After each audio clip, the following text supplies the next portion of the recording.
research topic is the contribution of CT perfusion in the assessment of delayed cerebral ischemia. Why is this topic so important? Especially young patients with severe complications put physicians in a challenging situation with a limited option for action. The aneurysmal subarachnoid hemorrhage is the second most frequent type of hemorrhagic stroke. Cerebral aneurysms occur in about 3% and rupture with an approximate probability of 1% within 1 year. The mortality rate is high at 30%, and 50% of patients lose their physical or mental independence. The largest prospective randomized study comparing treatment options is the ISET study. It showed a lower post-treatment rate for microsurgical clipping of 17% compared to 3% after endovascular coiling. But the functional outcome was better after endovascular therapy. All aneurysms should be treated within 72 hours, as there is an increased risk of re-rupture, particularly in the first 24 hours. After surviving the initial bleeding, many patients develop clinical worsening in the following 2 weeks, with a typical onset on day 2 to 5. For a long time, angiographic vasospasm has been in the center and focus of imaging and treatment. And even though 70% of people show vasospasm in the DSA, only 30% of these patients also develop delayed infarction. This has led to a paradigm shift. It makes sense to reserve the term vasospasm for angiographic arterial narrowing only, as for example realized in the Leipzig vasospasm classification from 2022. The term delayed cerebral ischemia, however, is aimed at delayed infarction, but also includes reversible neurological deficits.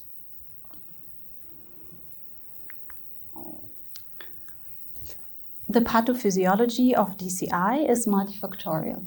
I will try to focus on the etiologies with high significance for CT perfusion imaging. Scavenging of free hemoglobin in the subarachnoid blood decreases nitric oxide deficiency, and the consequence is vasoconstriction. Voltage-gated calcium channel open and the resulting calcium overflow of the smooth muscle cell causes subsequent vasospasm. And even though initially reversible, if spasm is prolonged, there will be a lack of ATP and repolarization will be impaired. These states contribute to the event of cortical spreading depolarization, which can be imagined like a wave of depolarization spreading through the gray matter. And finally, platelet aggregation is uninhibited due to nitric oxide deficiency, and capillary flow patterns are disturbed. Consequences are microthrombi and infarction.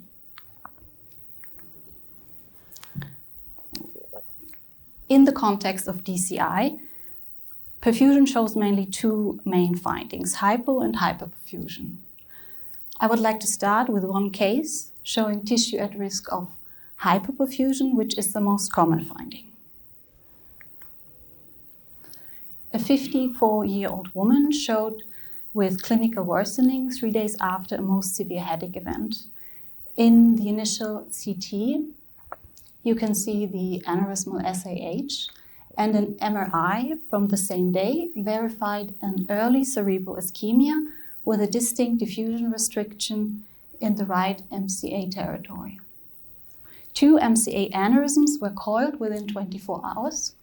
And as you can see in the initial DSA, there is already severe vasospasm of the right MCA and ICA. The next slide shows the follow-up CTs from day 8 and day 9. On day 8, you can see the already known distinct MCA infarction, which developed into a large territorial infarction 1 day later. This development has been predicted by a CT perfusion on day 8, which identified a large mismatch and rather distinct core infarction. In our current study, we are comparing 3 different perfusion algorithms, IntelliSpace, and the threshold and AI method from Circa. All 3 algorithms are based on ischemic stroke approaches and therefore reliably detect vessel occlusion, high-grade stenosis, and vasospasm. And unlike hemorrhagic stroke, which is rarely bilateral, whereas DCI is often mostly bilateral. As you can see in this example, all 3 algorithms identified the perfusion deficit in the right MCA territory, but they measured different hyperperfused and core volumes, resulting in an indifferent mismatched volume.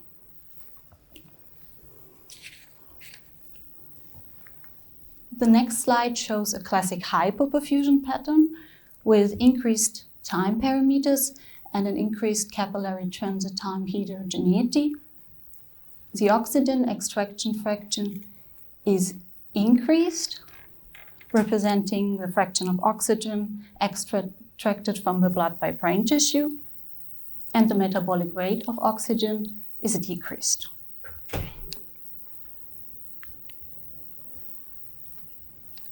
Our comparison is based on 133 CT perfusions from 85 patients. It is well known that the volumes generated by the AI method from Circa are consistently larger than the volumes measured with the threshold method, and IntelliSpace volumes were even larger.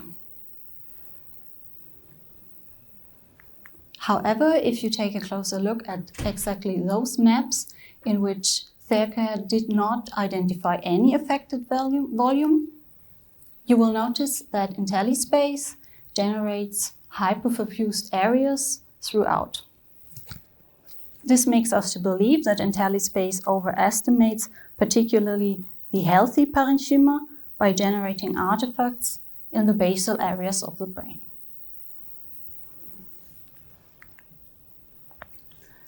Now I want to present 2 cases involving tissue at risk of hyperperfusion.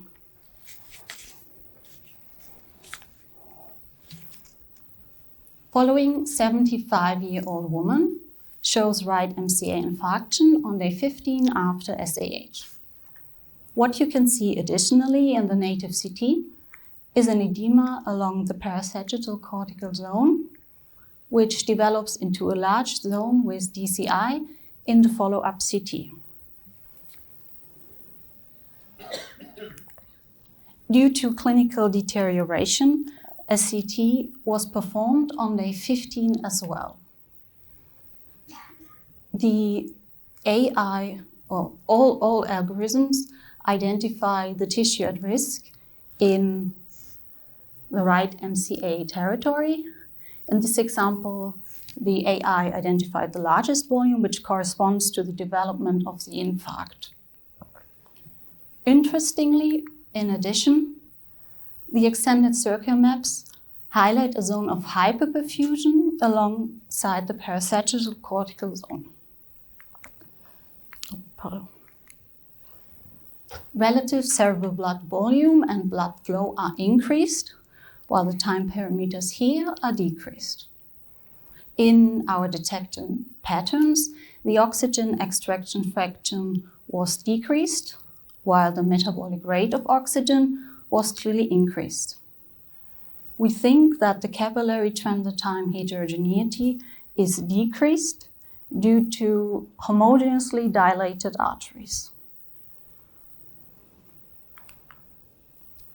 With this slide, I would like to provide further insight into the event of cortical spreading depolarization, which could be the underlying pathology of the shown hyperperfusion pattern.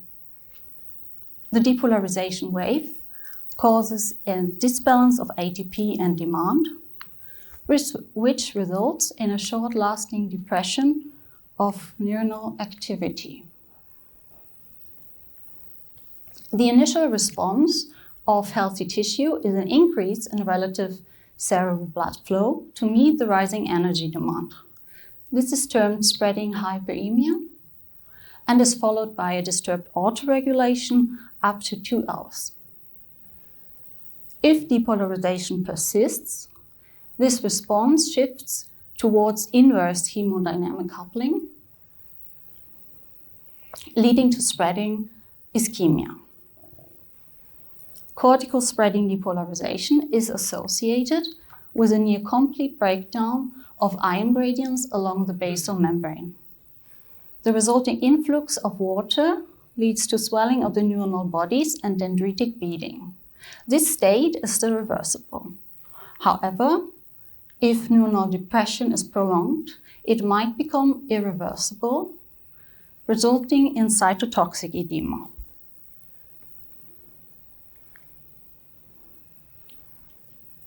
In the last case demonstrated, this initial, still reversible vasogenic edema was visible on day 15 and progressed into an irreversible cytotoxic edema 4 days later.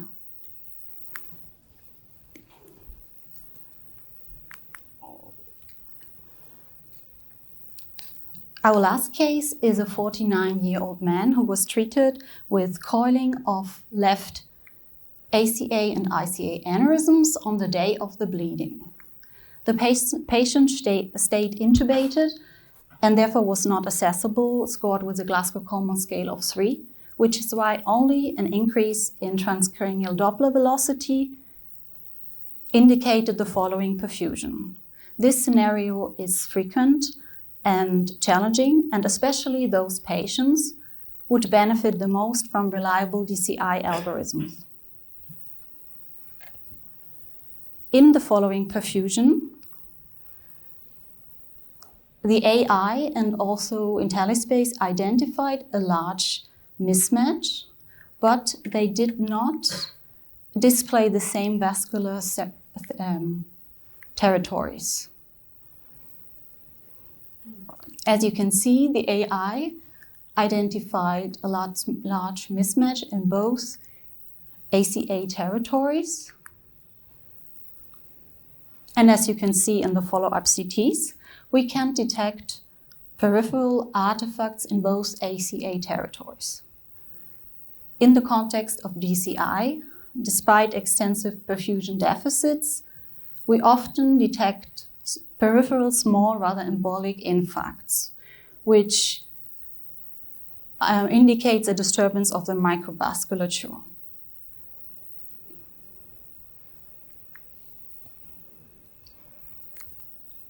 What we can see additionally is a developing edema in the right MCA territory. This could be due to disturbed autoregulation or also due to another cause triggering hyperperfusion. Notably, the extended Circa maps do not only highlight the zone of hyperperfusion corresponding to the ACA infarcts, but also a zone of hyperperfusion in the right hemisphere. A second perfusion was performed on day 18.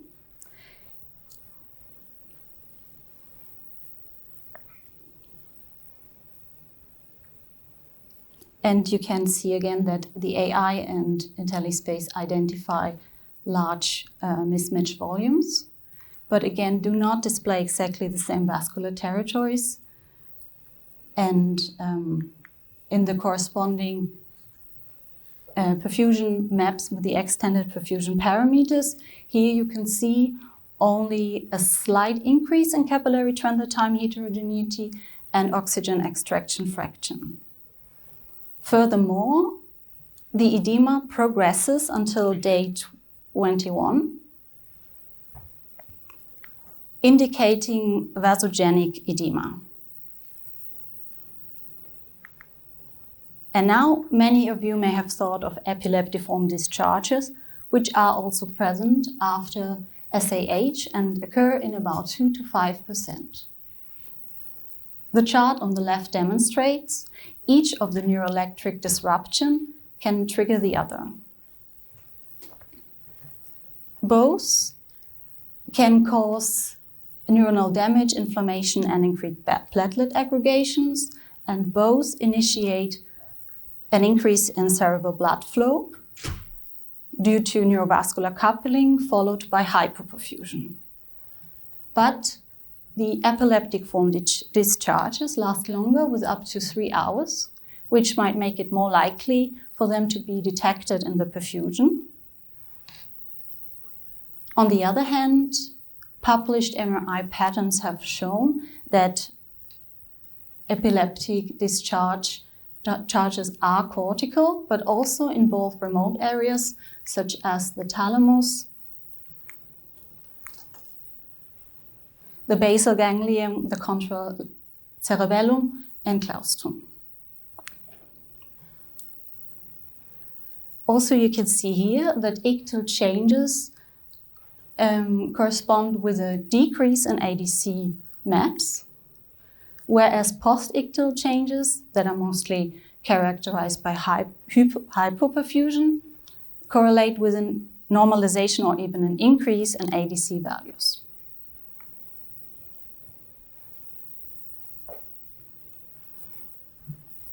We cannot reliably distinguish between cortical spreading depolarization or ictal and post-ictal changes, which is why I want to close with a citation. All that you see is a perspective and not the truth. Thank you for your attention.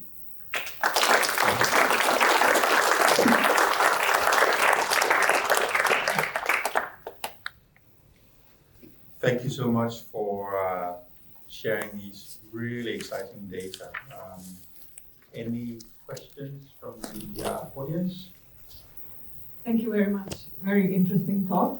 I was wondering, when you compare the two softwares regarding hypoperfused volume, was it based on RCBF and MTT for both, or Tmax and RCBF? I can go back, but I can also try. So we have the AI method and the threshold method. The threshold method is based on Tmax, and the AI method includes also TTP and other variables that I don't know in detail. And the IntelliSpace measures is also like a threshold method. It measures cerebral blood volume and blood flow and MTT. And so when you evaluate those maps qualitatively, which ones are the most useful in your opinion? The problem is qualitatively or quantitatively. We tried now to do it a bit more quantitatively with the different volumina. In praxis, in the hospital where I was, there is only IntelliSpace available. So this was now a used circuit just in the trial patients. And as I said, we noticed that IntelliSpace volumes are always larger, except if the CT is cut too high, because they always have a large area of hyperperfusion in the basal areas of the brain. So for that, now we're also talking about DCI, and it's not common practice right now to do a CT perfusion, but it could become maybe the case if it would mean that you know exactly which patients could benefit from an intra-arterial spasmolysis. Thank you. That was the CMR2 question again on your first patient with the hyperperfusion and the mesial frontotemporal area. You had an increase of oxygen metabolism, which is what, the cellular metabolism, but you also had edema and maybe spreading cortical depression, which is what it says is depression, so you would expect a reduced metabolism in that area rather than increase. Yes, in the first hyperperfusion patient. Hyperperfusion, okay. Yes, I thought that too, and I was very confused why the capillary transit time heterogeneity, for example, was decreased. I was particularly oxygen metabolism. Was the increased. metabolic rate was in, yes, of course. And you would expect a decrease. Yes, but expect the opposite. oxygen extraction fraction was lowered, we thought, because it was a hyperperfusion. So we have more dilated, more volume. So it would lower in total the oxygen extraction, But why would that increase the oxygen levels? because depolarization, which is Depolarization would decrease the metabolism because you have dysfunctioning tissue. yeah, but we have first the depolarization scenario, and then we have an increase in relative cerebral blood flow. So we have a But if you can, I mean, sort of like if you have the luxury perfusion syndrome, for example, then you have an increased perfusion, you have a decrease in oxygen extraction fraction, and you have an oxygen metabolism that's zero because the tissue is dead. yes, that, So that might be true in theory, they but always follow. in our patients, we really had these results in many patients. I understand that, but that could be kind of a miscalculation in the model. I think you came in this morning right after I've actually explained the parameters. So again, it's important to stress that these methods do not measure oxygen metabolism. They measure, how the microcirculation limits OEF, and then it multiplies that with CBF. So the OEF is so I think that's what you're trying to say, that and actually that could make sense, that you have a high blood flow and a low OEF, but that it doesn't imply that there's an altered or an increased CMR2, because we simply don't measure that. But if you had measured it, it would have looked differently. So Ian measures CMR2 with PET. So, but I think those are very interesting, and I think your interpretation is spot on. As I said, it's just a perspective, and those are the patterns we got, and now we're trying to make sense of this. It's also not a finished study. We measured now, and now we're taking a closer look. But they were extremely interesting data. I think it's really a peek into something that no one has looked at before. I was just curious, the speed at which, I think you indicated in the slide, is the speed at which cortical spreading depolarizations or depression spread. Would you expect to see them sort of over a broad region, or because I know that they spread over the cortex at a certain speed, but the microvascular flow disturbances, they seem to stay around longer. So yes, I don't know whether that could be I can just say it could be, but first we thought it must be cortical spreading depolarization. Then we took also into consideration why not other electric discharges. Yes. It would be a very interesting favored answer, but we cannot say for sure, because we have no proof that what we see is cortical spreading depolarization. Very, very exciting. Then I have one last question, and I hope this doesn't sound wrong, also because there's some radiologists from my own place here. Sometimes when I look at the CT images in people with subarachnoid hemorrhage, there's lots of artifacts and noise that I could imagine would make the perfusion imaging more difficult. Did you have problems with that, or is it easy in your hands? You learn to exclude the artifacts because you see so many of them, and especially in the basal areas, it's full. Yeah. And in this scenario, the AI method is really more precise and could help the detection. So that's really a big difference. But I guess, I'm not, but if you're very, very experienced neuroradiologist, you read in the CAS, but it is quite chaotic. Right.